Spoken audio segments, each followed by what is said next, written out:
여러분 안녕하십니까? EBS 초대석 정관용입니다. 각국 정상들이 만나서 이렇게 회담할 때 아주 중요한 역할 담당하시는 분이 바로 통역사죠.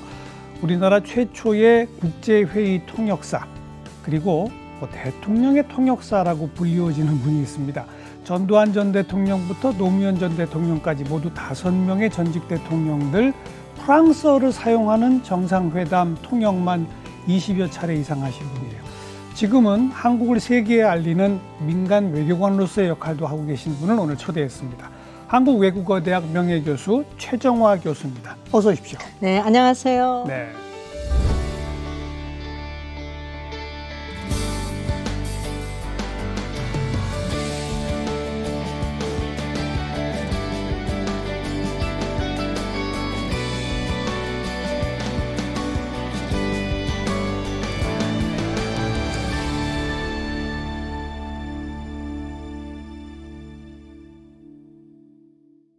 우리나라 최초의 국제회의 통역사 맞습니까? 맞습니다. 그러면 교수님이 네. 국제회의 통역을 하시기 전에는 누가 통역했어요?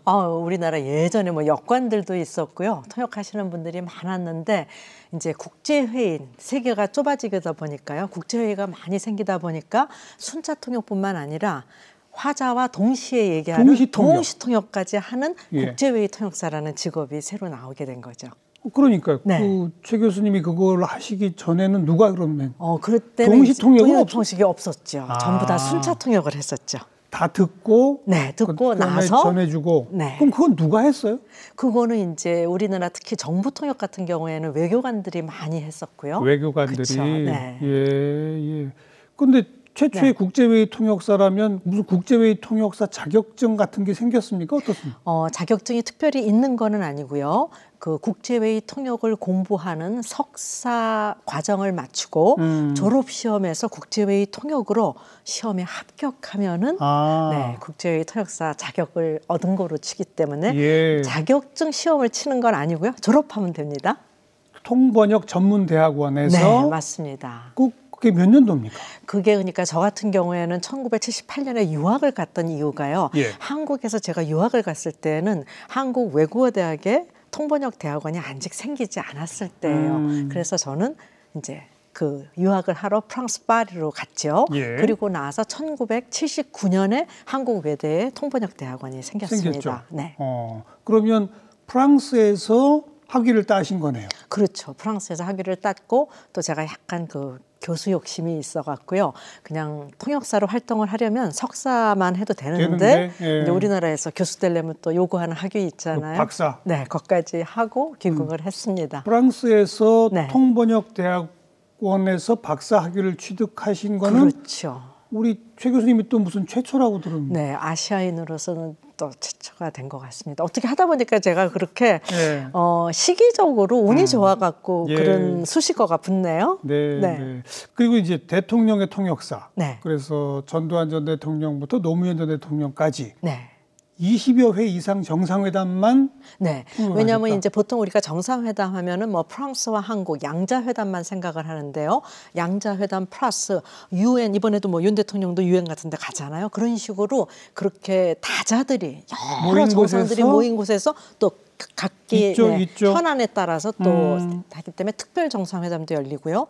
그다음에 또 이제 이렇게 불어 통역사로서 자리매김을 하다 보니까 알제리 대통령도 또 아랍어뿐만 아니라 불어를 하시니까 한국에 오셨을 때는 알제리 대통령 또 우리 한국 대통령 해갖고 어떻게 하다 보니까 20여 회 하게 됐네요. 정상회담 통역만 그런 거고 그렇습니다. 국제회의 통역은 셀 수도 없죠. 한 2000여 회 한 것 같습니다. 교수하시면서도 또.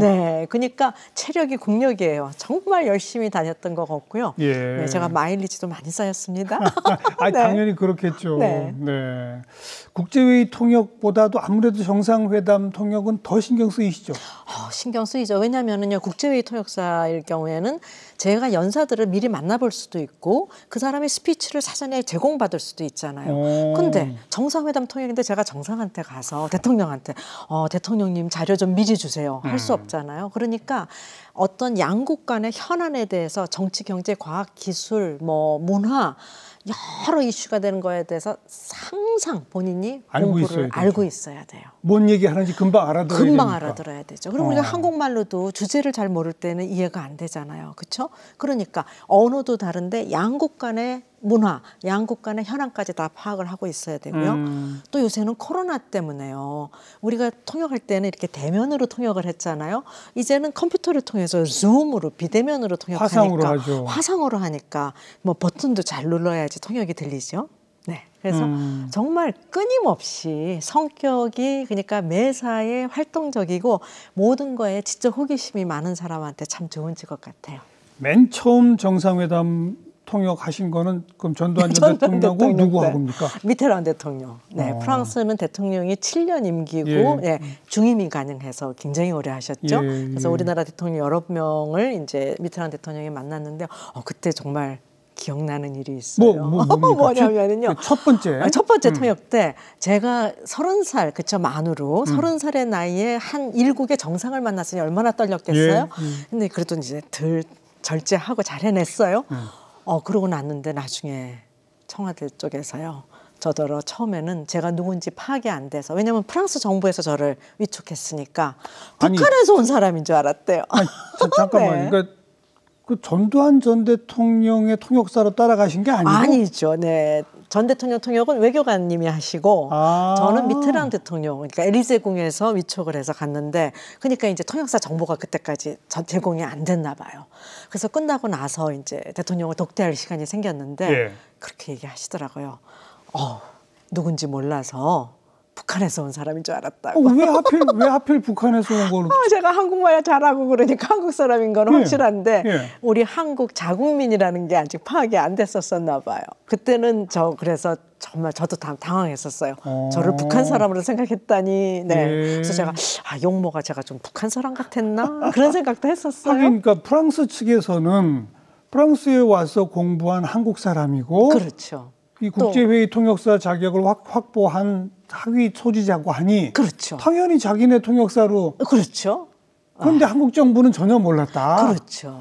네. 그래서 그 다음부터는 이제 여러 번 하게 되니까 이제 알게 돼서 나중에는 청와대 요청으로, 그쵸, 처음에는 엘리제궁 위촉으로 통역을 시작했는데 나중에는 또 청와대 요청으로 통역을 한 적도 있죠. 네. 그럼 양쪽 요청들이 번갈아 있겠네요. 네, 그렇게 있었던 적도 있습니다. 네. 또 없습니까? 정상회담과 관련된 기억나는 에피소드가 많았을 것 같은데. 에피소드가 너무너무 많은데요. 몇 가지만 좀 들려주세요. 지금 아시겠지만 통역하면은 없는 듯이 있어야 되는 사람이거든요. 그렇죠. 필요악이죠. 필요한데 보여서는 안 되는 거예요. 그러니까 눈에 튀어서는 안 되거든요. 그러니까 예를 들어서 정상회담 끝나고 만찬이 열렸다. 그러면 뭐 남자들 다 나비 넥타이하고 턱시도 입고 여자들은 롱드레스 입고 오잖아요. 그러니까 통역사도 눈에 안 튀려면은 다리가 보이면 안 되겠죠. 그렇죠. 그러니까 저도 롱드레스를 입어야 되는 거예요. 눈에 안 튀기 위해서. 남들과 똑같아야 되니까. 예. 근데 제가 지금 보시다시피 얼마나 단아해요.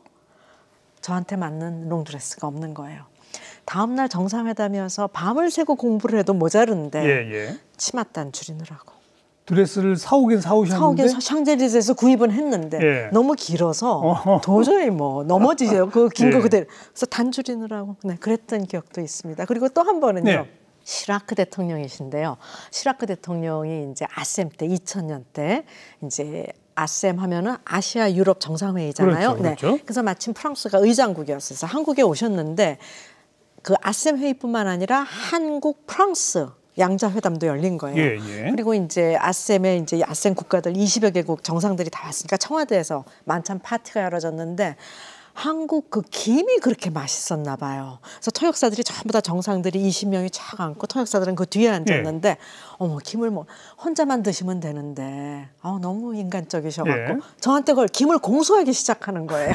다 떨어지니까 그다음에 또 웨이터 불러갖고 더 갖고 오라 그러더니 계속 통역하랴 김 먹으랴 너무 바빴습니다. 네. 그 대통령 중에는 여러 번 만난 대통령도 있겠네요, 그럼? 네, 특히 미테랑 대통령을 여러 번 만났는데요. 제가 잊을 수가 없는 게 보통 대통령을 만나면 제가 통역하기 바쁘느라고 사담을 할 시간은 전혀 없죠. 통역을 해드리기 위해서 만난 거니까. 네. 근데 좀 제가 처음 만났을 때 좀 열심히 했고 나중에 여러 번 만나다 보니까 대통령도 조금 기억이 됐나 봐요. 나겠죠. 예. 예. 그리고 얘기를 할 때 제가 좀 본인이 듣고 싶은 얘기를 해드렸는지 최양 혹시 다음에 파리에 오면 연락을 꼭 주세요. 오. 그러시더라고요. 오. 그러고 나서 그 다음에 제가 영국에 출장 갈 기회가 있었는데 예. 출장 가기 전에 저의 고향 유학을 오래 했으니까 파리에 들려갖고 제가 통역국장을 만나서 식사를 하다가 통역국장이라면 정부 프랑스 프랑스 외무성하고 엘리제의 통역을 담당하시는 예, 통역국장님. 예. 공무원이죠. 공무원이죠. 네, 그분을 만났는데 그분한테 저번에 한국에서 미트란 대통령 통역해드렸더니 파리에 오면 꼭 연락하라고 그러시더라. 그랬더니 내가 이 통역 이 책임자 역할을 몇십 년째 하고 있는데 대통령이 어디 해외에 나가서 통역사한테 그런 얘기 한 적이 없는데 한번 비서실에 얘기를 하겠다고. 그러고 나서 저는 이제 영국 출장 갔다 왔죠. 갔다 왔는데 요새는 휴대폰이지만 그때는 전부 다 이 녹음기에다가 그렇죠? 녹음 장치에 엘리제궁에서 저를 찾는다는 거예요. 연락을 했더니 독대가 이루어진 거예요. 따로 만나신 거구나. 네, 대통령께서. 통역 일도 아니고. 아니고. 네, 그래서 제가 처음으로 미트란 대통령을 독점하다시피 심지어는 그것도 거의 1시간 가까이 만날 수 있었어요. 무슨 얘기를 하셨어요? 그때요. 제가 제 책에도 쓴 적이 있는데요.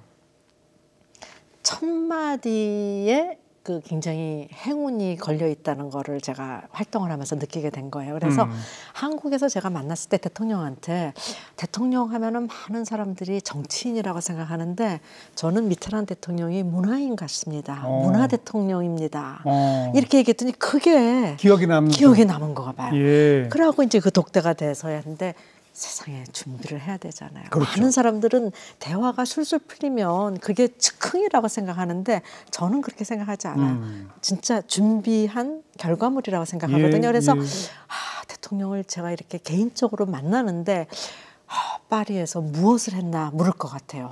그래서 이제 저 나름대로 그때 마침 그 루브르궁에 요새 사람들 많이 가는 유리로 된 피라미드 있잖아요. 거기에 대해서 질문을 할 것 같아요. 그래갖고 누가 만들었지 다 준비를 하고 갔는데 그게 무슨 박물관? 네, 루브르 박물관 한가운데 유리 딱 저한테 질문이 최양은 파리에 와서 가장 처음에 한 게 뭡니까?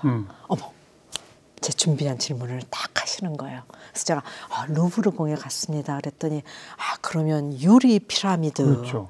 그래서 네. 맞습니다. 네, 혹시 누가 건축한지 아십니까? 그래서 내가 이오밍 페이. 공부 다 해놓았으니까. 다 했으니까. 다.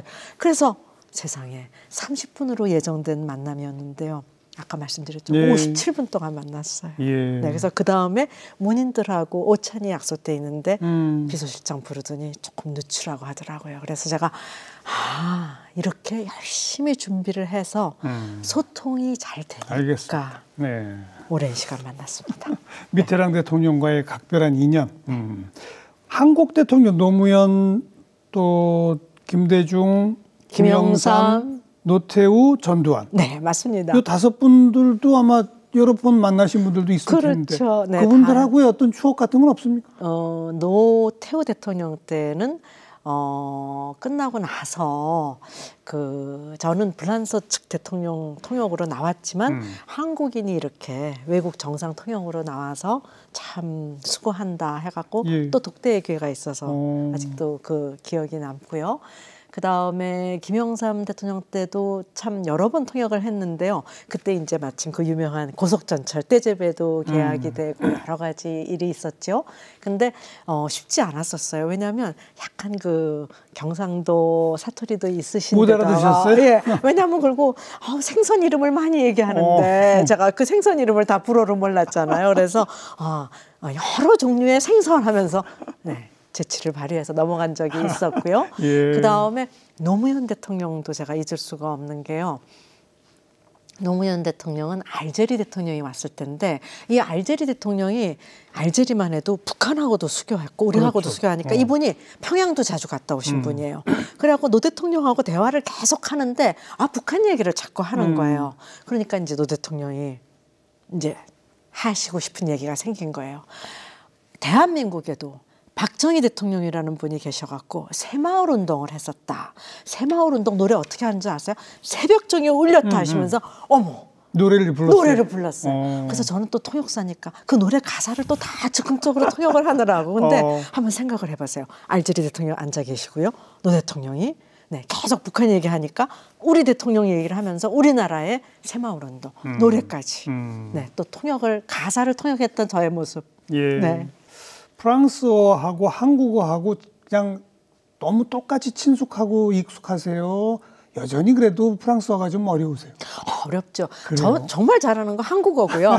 제가 제 최고의 경쟁력을 가진 거 한국어고요. 그다음에 이제 프랑스어는 프랑스에서 10년을 살았고 저희 남편이 프랑스 사람이에요. 네, 그래서 프랑스어고 그다음에 또 한국에 와서 살면서 한국에서 영어 안 하면 제가 생존을 할 수가 없어서 네, 생존 영어 해갖고 이렇게 순서로 한국어 제일 잘하고 그다음에 그다음에 영어. 네. 프랑스어는 언제부터 그렇게 호기심을 갖고 시작하셨어요? 제가 좀 이렇게 중학교 때인데요. 아는 언니가 방송국에서 일을 해서 언니를 만나러 갔는데 엘리베이터를 탔는데 어머 세상에 그 중학교 제 수준으로도 그건 영어가 아니었어요. 어떤 외국인 두 사람이 어떤 언어로 대화를 하는데 그 멜로디가 와 그래서 제가 물었죠. 어느 나라 말이냐? 그 서투른 영어로. 프렌치 불어라는 거예요. 그래서 그때 제가 결심했어요. 난 불어를 할 거야. 네, 그래서 대학교 때부터 쭉 불어를 한 겁니다. 네. 근데 불어 공부하고 뭐 교수도 되시고 했는데 아예 그냥 번역, 통역까지 동시 통역까지 해야 되겠다라고 하는 건 또 다른 차원 아닙니까? 또 다른 차원이죠. 근데 제가 이제 저를 알았을 때 제가 고등학교 때 꽤나 공부를 잘했는데도 불구하고 서울대 1차였었어요. 떨어졌어요. 그래서 이제 2차 외대에 갔는데 그때 그 면접하는 선생님께서 저더러 최양은 그 모 학교를 굉장히 우수한 성격으로 졸업을 했는데 우리 학교에 계속 다니면 4년 장학금을 줄 테니까. 그래서 또 제가 저를 좀 분석해 보니까 문학이나 어학은 좀 잘 모르는 것 같더라고요. 근데 말하는 걸 좋아하고 그 외대라는 데를 진학하기 전에 보니까 외국인 교수들이 많더라고요. 그렇죠. 그렇다면은 말하는 걸 좋아하고 외국인 교수도 말하면 그래서 이제 외대에서 불어를 시작했고 하다 보니까 저희 은사님께서 대학교 3학년 때 외국에 국제회의 통역이라는 실학문이 생겼는데 내가 쭉 4, 5년 동안 학생들을 보니까 최양이 성격적인 약간 좀 제가 외향적이잖아요. 성격적인 면이나 또 호기심이 많은 거라든가 또 언어에 대한 관심 이런 걸 봤을 때 다 추천하셨군요. 추천했죠. 그래서 했죠. 그런데 한국에는 대학원이 없으니 프랑스까지 가서 아시아인 최초 박사학위까지.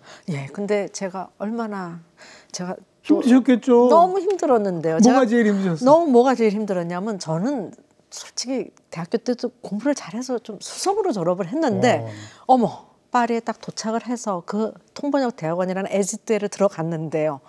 등수가 없었길래 망정이지. 처음에 시험을 쳤는데 꼴찌에서 두 번째하고도 이만큼 차이가 나는 아주 혁혁한 꼴찌를 했는데 아무도 제가 한국말만 잘하니까 저랑 공부하려고 하질 않아요. 어떻게 했겠어요?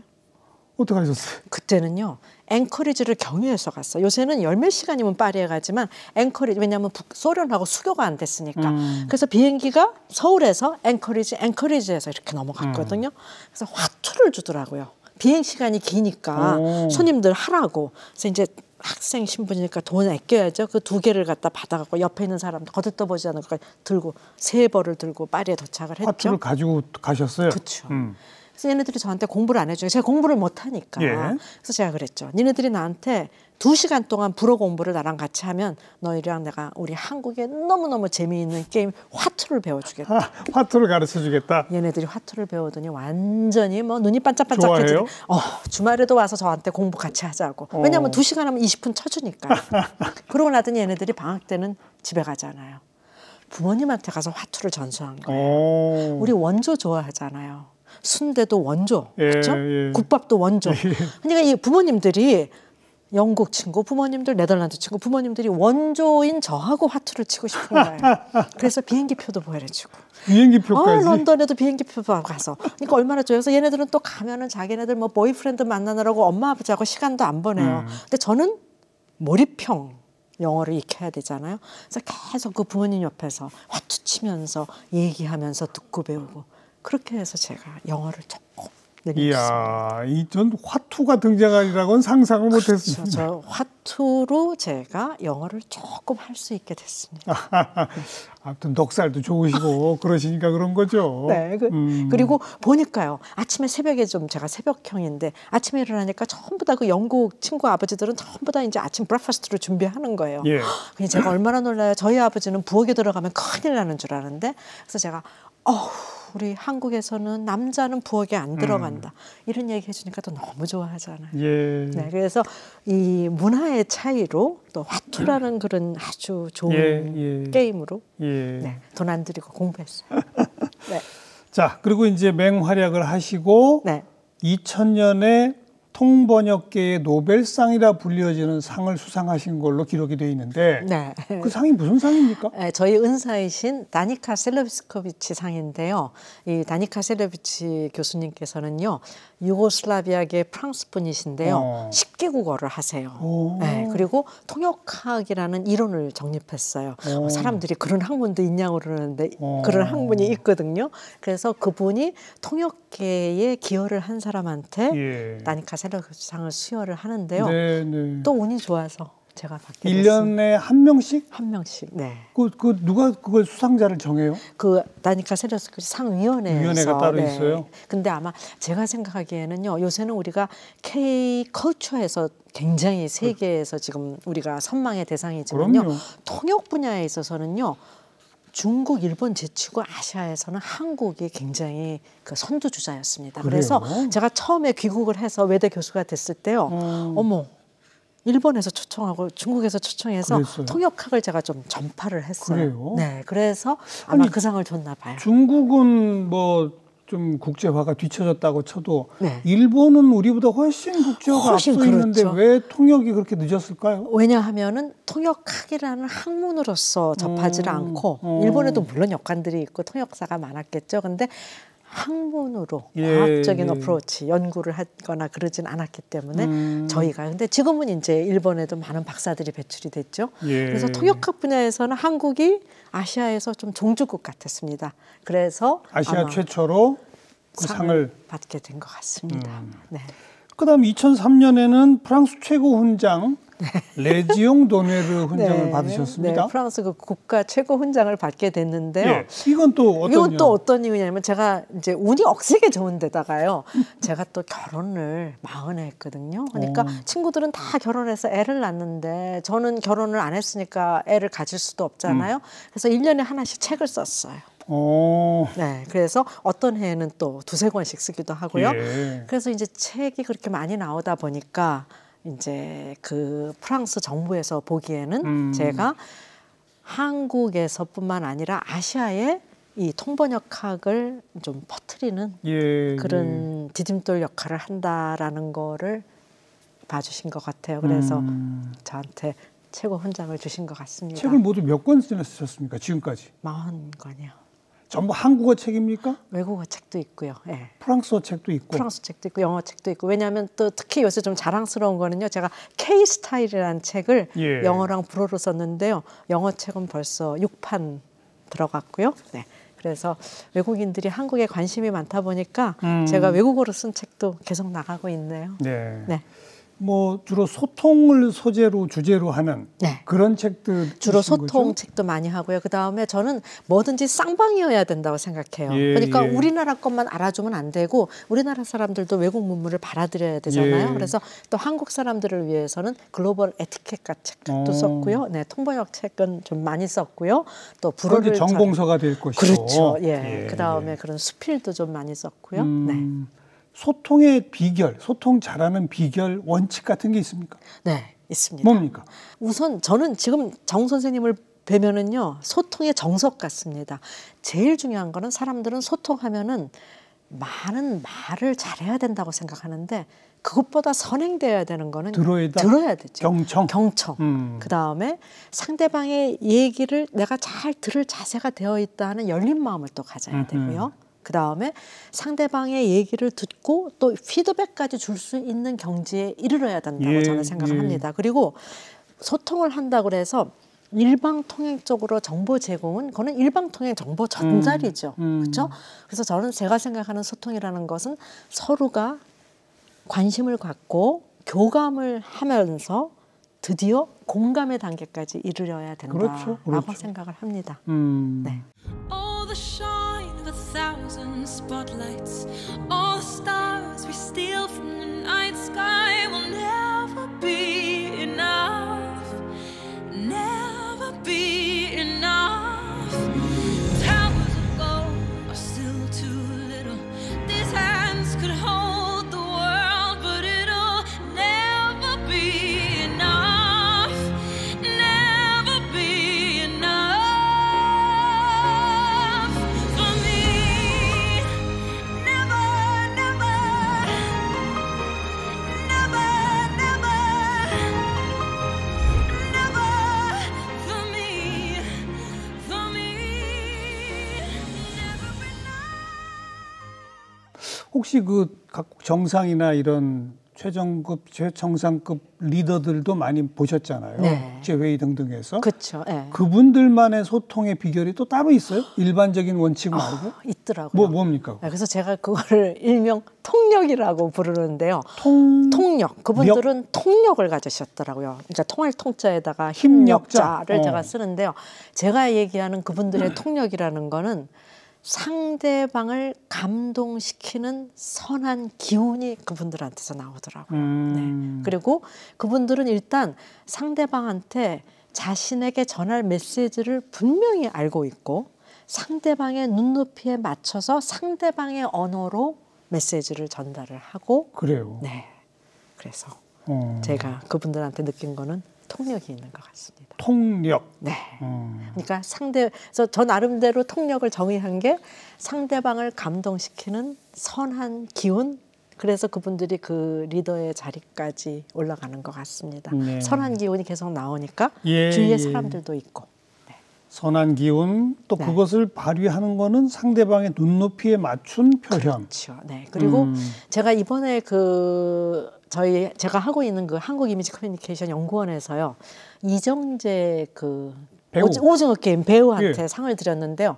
그분을 통해서 제가 인터뷰를 통하면서 느낀 게 정말 중요한 거는 내가 하고 싶은 얘기를 하는 게 아니라 상대방이 듣고 싶은 얘기를 해줘야 되는 거잖아요. 그렇죠. 근데 그 얘기를 다 핵심을 전곡을 짚어서 하더라고요. 네. 우선 저희 한국 이미지 디딤돌상을 수상하셨는데요. 소감이 어떠신지요? 네, 너무 감사드리고요.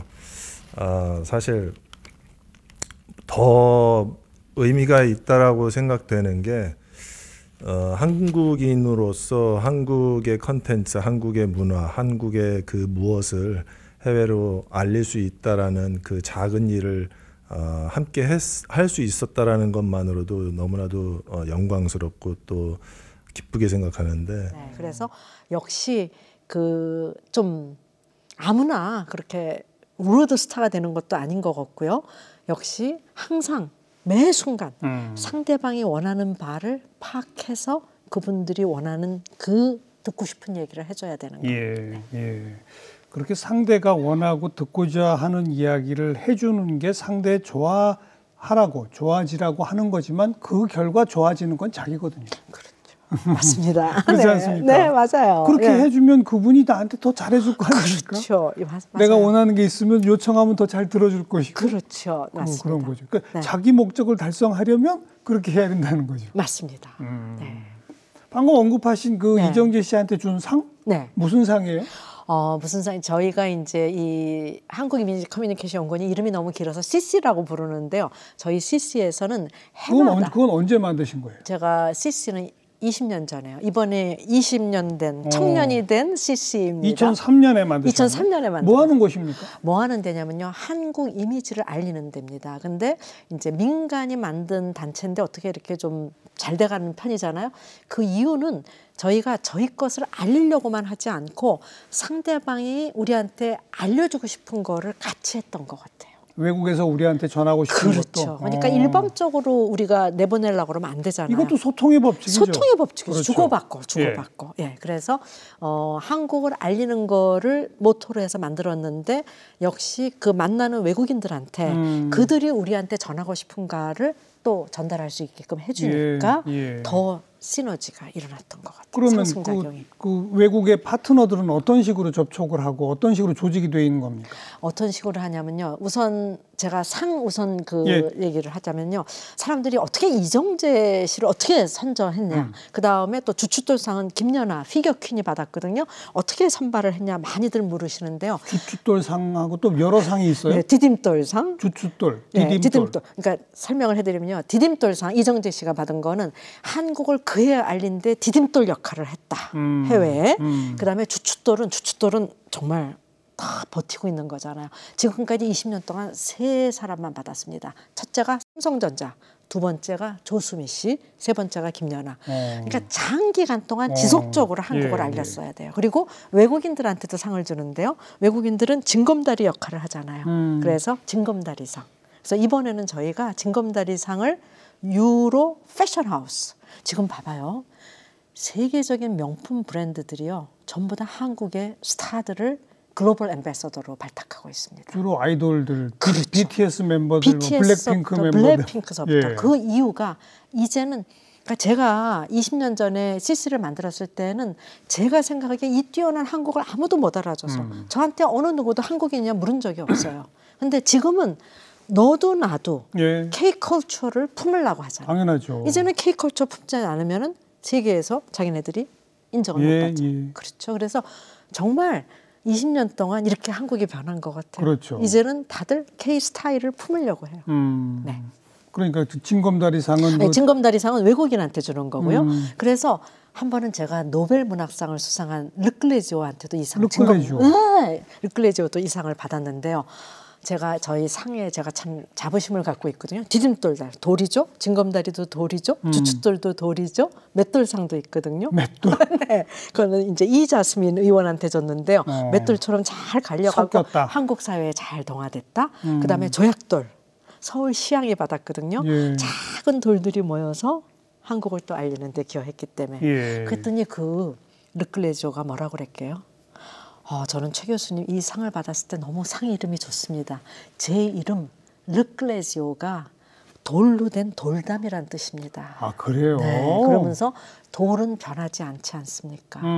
최 교수님의 이 상도 계속해서 변하지 않고 한국 이미지를 알리는데 기여하기를 바랍니다. 그래서 상 이름에 돌이 들어가니까 노벨 문학상 받으신 분도 그렇게 좋게 얘기해 주셔서 참 좋았던 기억이 있습니다. 1년에 그렇게 몇 가지 분야별로 수상자들을 매년 정하시는 거군요. 그렇죠. 네. 금년 수상식은 이미 있었고. 네, 이미 있었고. 1월 달에. 네, 저희 역대 수상자들 면모를 보면은요. 제가 조금 운이 좋았던 것 같아요. 처음에 딱 마에스트로 정명훈 님을 줬거든요. 그다음에 UN 사무총장 반기문 사무총장님. 그다음에 우리 그 바둑두는 그때 기억나세요? 이세돌 씨랑 그때 누가 이겼죠? 알파고. 그래서 알파고 회사한테 상을 줬어요. 왜냐하면 알파고하고 이세돌하고 붙었기 때문에 한국을 알렸잖아요. 그래서 그런 식으로 해서 수상자들. 그다음에 넷플릭스한테도 줬고요. 넷플릭스는 왜요? 왜냐하면 우리의 그 기가 막힌 컨텐츠를 전파를 시켰으니까. 그래서 제가 이 CC 활동을 하면서 느낀 거는요. 어떠한 임팩트 있게 뭐가 퍼져나가려고 그러면 실체도 좋아야 되지만 전달을 잘해야 되거든요. 그러면 우리의 실체, 황동혁 감독이 오징어 게임 만들어냈죠. 이 실체가 넷플릭스라는 매체를 통해서 전파됐죠. 그렇죠. 그래서 저는 이 둘을 같이 상을 준 거예요. 그렇게 상금도 줍니까? 상금이 없는데 그분들이 다 와서 받아서. 그래요? 네. 사람들이 놀라요. 아니 상금이 얼마나 묻었다 상금 없다 그러면 다들 놀라요. 없습니다. 근데 정명훈, 반기문, 다 와서 이정재, 르클레지오 이런 분들이 비도 와서 받고요. 그다음에 직접 와서 받아요? 싸이도 와서 받고요. 직접 와서? 네. 대리 수상도 아니고? 저희 대리 수상은 허용 안 합니다. 그래서 만약에 그 시점에 국민 전체가 이해할 만한 이유가 있어서 해외에 있어야 되면 사전에 시상을 하고 전부 다 녹화를 해서 시상식 날 그 녹화 장면을 보여줍니다. 그래서 이번에 김연아 씨랑 황선우 선수 금메달리스트 전부 다 와서 받았고요. 그 대신 이정재님은 그때 촬영이 영국에서 있어갖고 못 와서 미리 며칠 전에 만나서 시상하고 인터뷰 다 하고 해서 시상식 날 방영했습니다. 그분들이 그렇게 다 마다하지 않고 수상하고 직접 참석까지 하는 그 힘이 어디서 나올까요? 글쎄, 그게 가장 많은 사람들이 궁금해하는 예, 건데요. 예. 저는 일단 제가 천운이 있다고 하고요. 그다음에 하나 제가 솔직하게 하나 고백을 하면은요. 지금 헤어질 결심 너무 유명하죠. 탕웨이. 영화, 예. 예, 탕웨이 그 주인공. 예. 탕웨이도 와서 받았거든요. 근데 제가 솔직하게 말씀드리겠습니다. 제가 탕웨이를 어떻게 알겠습니까? 탕웨이는 근데 왜 상을 받았어요? 왜냐하면 그때 한국 영화가 세계적으로 알리는데 많은 기여를 한 게 된 거죠. 네. 한국 이미지를 알리는데 기여를. 뭔가 한 사람은 그러면 다 국내외를 막론하고 우선 네. 그 수상자 후보로 올라가서 알겠습니다. 네. 그러니까요. 네. 자, 그래서 탕웨이까지 와서 받을 정도의 그 힘이 뭡니까? 우선 탕웨이는 제가 진짜 이 기회를 빌어서 김동호 위원장님한테 너무너무 감사드리고 싶은데요. 부산국제영화제 부산국제위원장 집행위원장 오래 하신 김동호 위원장님과의 만남도 너무나 제가 영화를 좀 밝혀요. 그래서 파리에서 유학할 때도 굉장히 영화를 좋아했는데 김동호 위원장님을 제가 항상 비행기 안에서 만났어요. 근데 제가 이렇게 오늘 선생님 뵙고도 인사 열심히 하잖아요. 인사 참 잘하거든요. 그래서 비행기에서 뵐 때마다 김동호 위원장님한테 인사를 했어요. 그랬더니 김동호 위원장님이 저를 기억을 해주시고 알겠습니다. 네, 그래서 이렇게 연결해 주셨습니다. 그러니까 결국 최 교수님의 마당발 인맥이 결국 그 사람들을 다 수상자로 정하면 꼼짝 못하고 와서 받게 만드는 그 힘이로군요.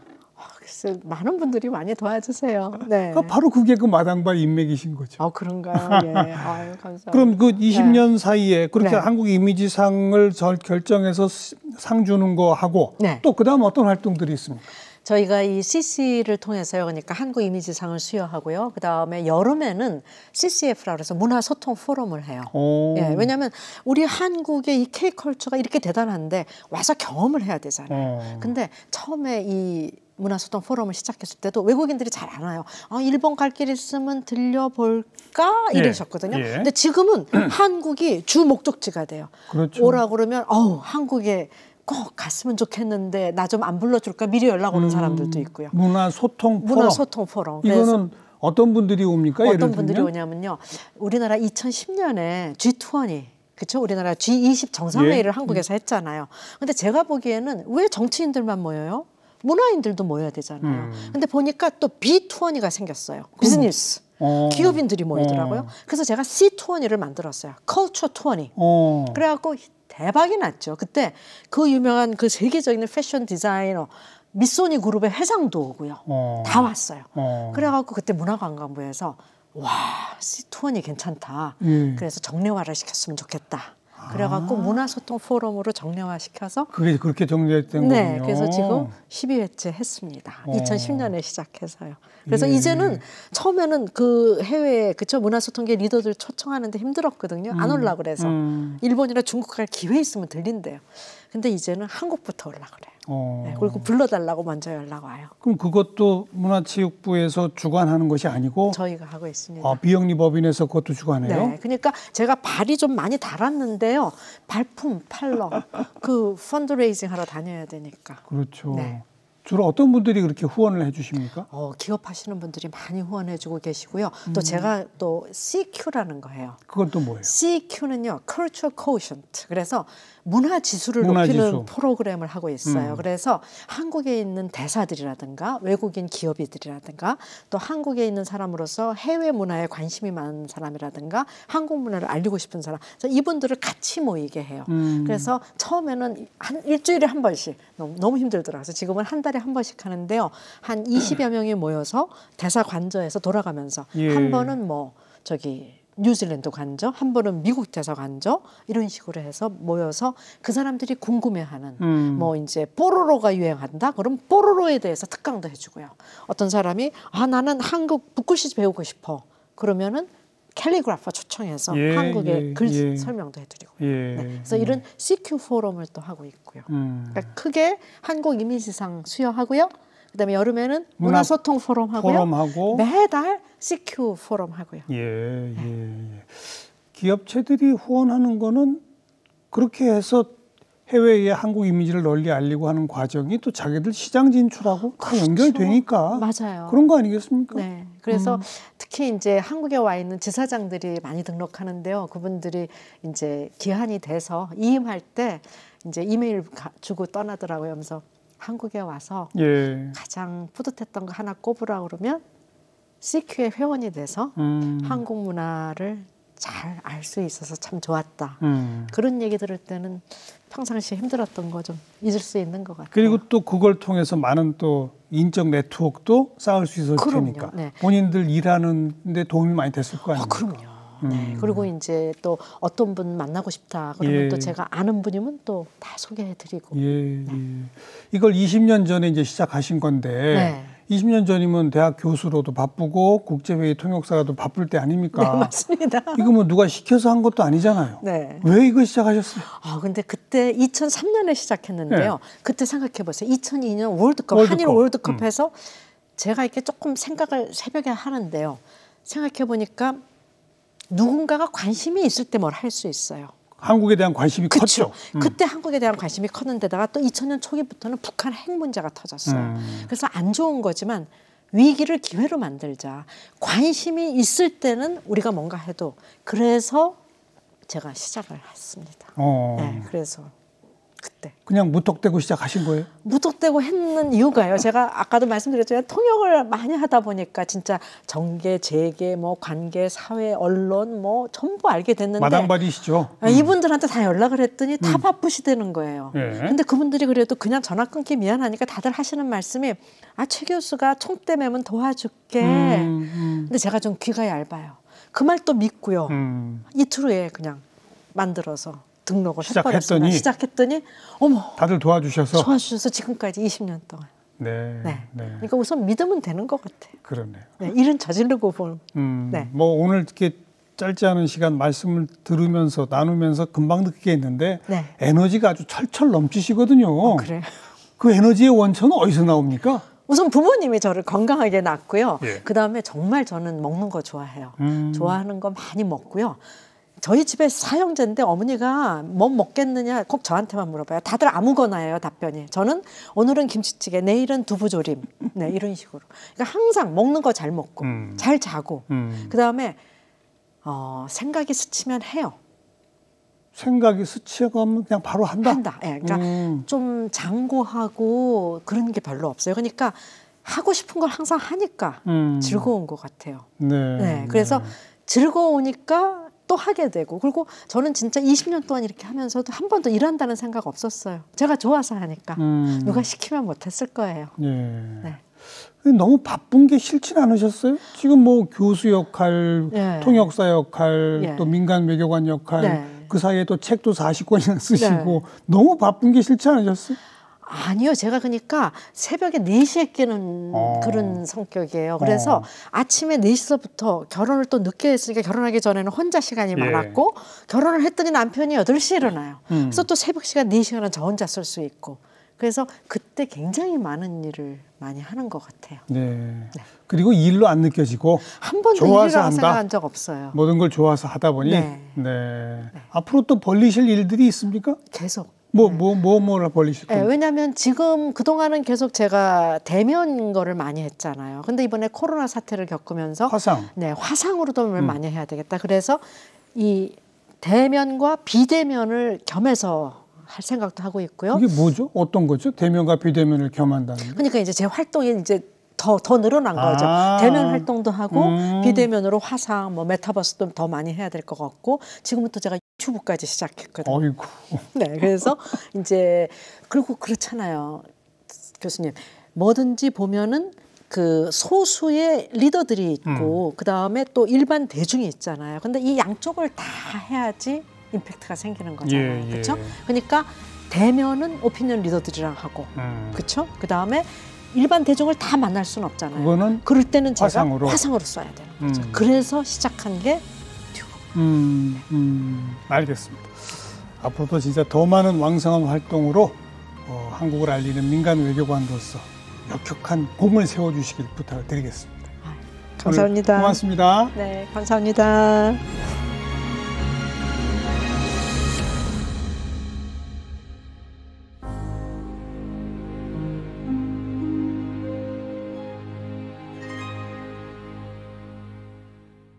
네, 사람들이 서로 소통하는 제일 좋은 방법은 결국 그 사람 말 잘 들어주고 그 사람 눈 쳐다보며 그 사람이 듣기 좋은 말 해주는 것부터 시작이다. 이 말씀이 저는 기억에 남는 것 같습니다. 다음 시간 또 뵙겠습니다. 안녕히 계십시오.